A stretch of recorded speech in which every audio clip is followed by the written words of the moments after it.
Bollywood star heroine Katrina Kaif గత కొంతకాలంగా ఎక్కువగా ఆధ్యాత్మిక కార్యక్రమాలలో పాల్గొంటుంది. కొన్ని రోజుల క్రితం ఆమె తన అత్తగారితో కలిసి షిరిడీలో సాయి ఆలయాన్ని సందర్శించింది. ఆ తరువాత ప్రయాగ్రాజ్ మహాకుంభమేళాలో పవిత్ర స్నానం చేసింది.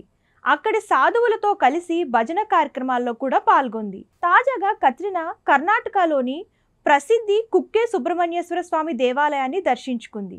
కుటుంబ సభ్యులతో కలిసి సర్ప సంస్కార పూజల్లో పాల్గొంది. సుమారు 4 నుంచి 5 గంటలు కత్రినా పూజలు చేసింది.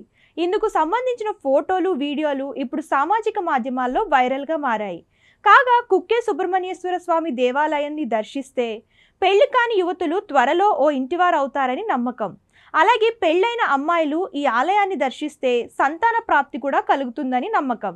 ఈ క్రమంలోనే ఇప్పుడు కత్రినా కూడా ఈ దేవాలయాన్ని సందర్శించడం, ప్రత్యేక పూజలు చేయడం చూస్తుంటే పిల్లల కోసం గుళ్ళు గోపురాలు తిరిగేస్తుందని అభిమానులు అభిప్రాయపడుతున్నారు.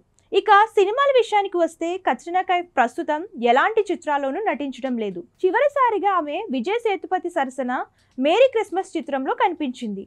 గతేడాది ఈ మూవీ రిలీజ్ అయింది. అయితే ఇప్పుడు హోలీ పండుగ సందర్భంగా కత్రినా 2007 చిత్రం నమస్తే లండన్ వెండితెరపై తిరిగి విడుదల కానుంది. ఇందులో ఆమె అక్షయ్ కుమార్తో కలిసి స్క్రీన్ షేర్ చేసుకుంది. ఈ సినిమా బాక్సాఫీస్ వద్ద సూపర్ హిట్గా నిలిచింది.